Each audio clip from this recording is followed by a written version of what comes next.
Let's discuss for a minute how much you know about weightlifting. Do I know everything? Absolutely not. I've been in this sport for over 3 decades and I'm still learning. I'm still watching, I'm still observing, I'm still picking up ideas that I might be able to pinch to make myself as a lifter or now as a coach more effective, more efficient and better at what I do. The moment we think we know it all, for sure, is the moment we should call it a day, is the moment we should stop. My advice is never, ever, ever stop learning. This is something that I've taken throughout my career as a lifter, and I used to go to internationals and yes, right, competition day I'll be totally in the zone and totally focused. But often we would find ourselves at competition several days before we were due to compete, and there's quite a bit of time to kill. And I would often go and sit in a warm-up room, in a training hall, wherever I could get access to, and I would just watch. And in a training hall is where I probably developed a lot of my knowledge and a lot of my philosophy from watching others. And I would often see lifters from other countries performing exercises, and I would maybe something that I didn't do myself. And I was never too shy to go and ask their coach, why are they doing this? And sometimes the coach would not tell me, and they would tell me to mind my own business, quite rightly so, especially if I'm in competition with their athletes. But more often than not, they would share what they're doing and their reasoning behind it. As an athlete, I always used to question my coaches, not to be awkward, but to really and truly understand. Understand the reason that a coach was giving me an instruction so that I could embrace it. If I understood it, and I agreed with the reasoning, then I would be much more likely to buy into trying hard to put that into practice.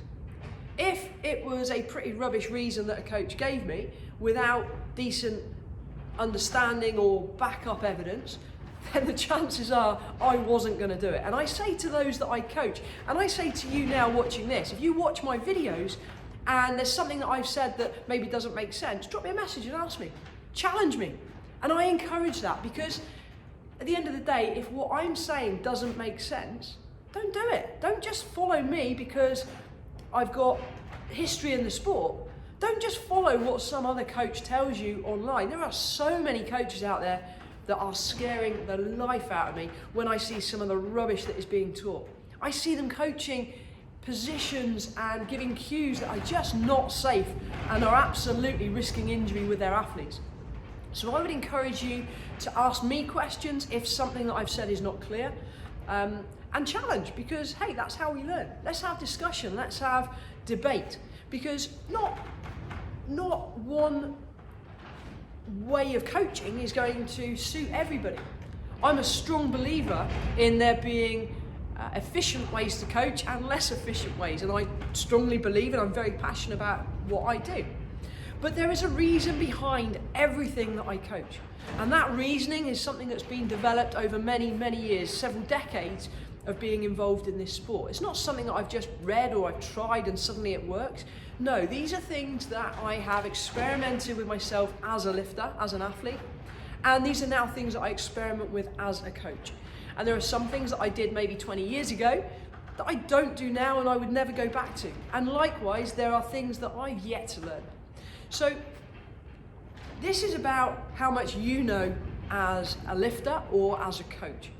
And if you think you know it all, if you're very blinkered and very narrow-minded and pig-headed and think that you know everything, then crack on, do what you do.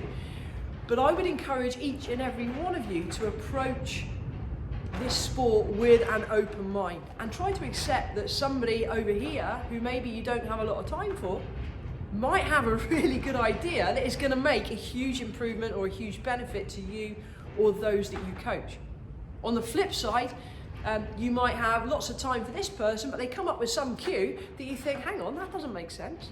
And you've asked them and they've tried to explain it and it still doesn't make sense. Then don't do it. You as the lifter, you as a coach, decide which way you go. Mold yourself to be you, to be the very best version of you that you can be. That's all I've done over the years, is try to be the best lifter that I can. I've learned from many different people on the way. I've learned more about how not to do things than I have about how to do things well. But the things that I now share with you are the things that I'm passionate about.